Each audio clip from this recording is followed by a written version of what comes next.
Hi అండి, నేనే మీ వరలక్ష్మిని. Varalakshmi kitchen స్వాగతం. అందరూ బాగున్నారా? అందరూ బాగోవాలి, అందులో మేము ఉండాలని మనస్ఫూర్తిగా దేవుని కోరుకుంటున్నానండి. ఈ రోజు నేను ఎగ్ ఉల్లి పకోడీ చేశానండి. టేస్ట్ అయితే మాత్రం చాలా బాగా వచ్చింది. అది ఎలా తయారు చేసుకుందాం ప్రాసెస్ చూద్దాం రండి. వేడి వేడిగా ఉల్లి పకోడీ వేసుకుందామండి. ఈరోజు ఇంకోండి 2 ఉల్లిపాయలు కట్ చేసి పెట్టాను. ఇలా పొడుగ్గా కట్ చేసుకోవాలి. ఇంకోండి ఉల్లిపాయలు వేసేస్తున్నాను. అలాగే పచ్చిమిరపకాయలు ఇలా సన్నగా పొడుగ్గా కట్ చేసుకుంటే చాలా బాగుంటాయి. పచ్చిమిరపకాయలు కూడా వేసేస్తున్నాను. అలాగే అల్లం ముక్కలు కూడా వేసేస్తున్నానండి. కరివేపాకు వేసేస్తున్నాను. కొంచెం కొత్తిమీర వేసేసాను. అవన్నీ వేసేసుకున్నాం కదండి. ఇప్పుడు రుచికి సరిపడిన ఉప్పు కూడా వేస్తున్నాను. కొంచెం కారం కొంచెం వేసుకుందాం అండి. పచ్చిమిరపకాయలు వేసుకున్నాం కదా ఆల్రెడీ, అందుకని కొంచెం వేసాను. వేసుకున్నాం కదా, వేసుకొని మొత్తం కలిపేసుకోవాలండి. కలుపుతున్నాను. కొంచెం జీలకర్ర కూడా వేస్తున్నాను. అలాగే 2 గుడ్లు కూడా వేస్తున్నానండి. ఈ గుడ్లు మొత్తం ఇలాగా కలిపేసుకోవాలండి, ఉల్లిపాయ ముక్కలు పట్టిలాగా. టేస్ట్ అయితే మాత్రం చాలా బాగుంటుందండి. ఇలాగా గుడ్లు వేసి ఉల్లి పకోడీ వేస్తుంటే టేస్ట్ అయితే మాత్రం అదిరిపోద్ది. ఇలా చేసేసుకున్నాం కదా. నేను 1/2 కప్పు శనగపిండి తీసుకున్నానండి.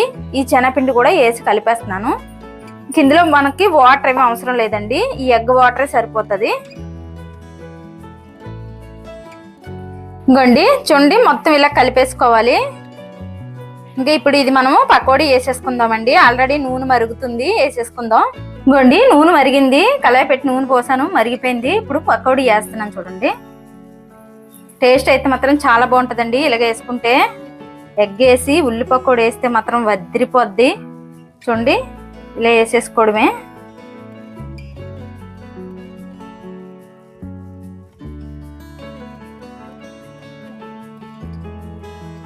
ఇంకోండి ఒక వాయి వేసుకున్నాం, మళ్ళీ ఇంకొక వాయి తర్వాత వేసుకుందాం. అది అయిపోయాక వేసిన తర్వాత 1 నిమిషం పాటు కలపకంటూ వదిలేవాళ్ళండి. కలిపితే గరిటె కంటికి పోతుంది, కలపకూడదు. ఇంకోండి ఇప్పుడు కలుపుతున్నాను. 1 నిమిషం అయింది కదా మనం వేసి. చూడండి ఎంత బాగా వస్తుందో.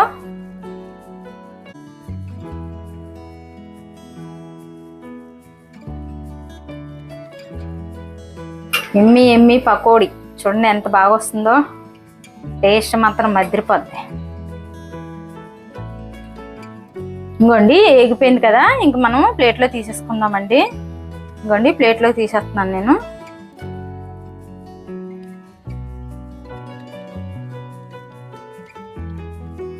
ఇంకోండి ఉన్న కొంచెం కూడా మనం వేసేసుకుందాం.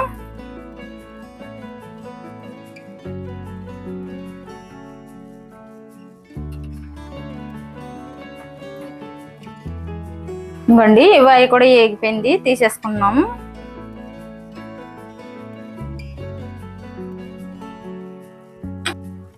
ఇంకోండి చూడండి వేడిగా ఉల్లి పకోడీ రెడీ అయిపోయింది. చూడండి చిరుకుతుంటే ఎలా అయిపోతుందో, కరకరలాడుతుంది. ఇలా చేసుకుంటే మాత్రం చాలా బాగుంటుందండి. ఎగ్ వేసి చేసుకుంటే పకోడీ వేడిగా తినడానికి మాత్రం ఎక్సలెంట్గా ఉంటుందండి. ఈవినింగ్ స్నాక్స్కి అయితే ఇంకా బాగుంటుంది. నచ్చితే లైక్ చేయండి, షేర్ చేయండి, కామెంట్ చేయండి, సబ్స్క్రైబ్ చేయండి.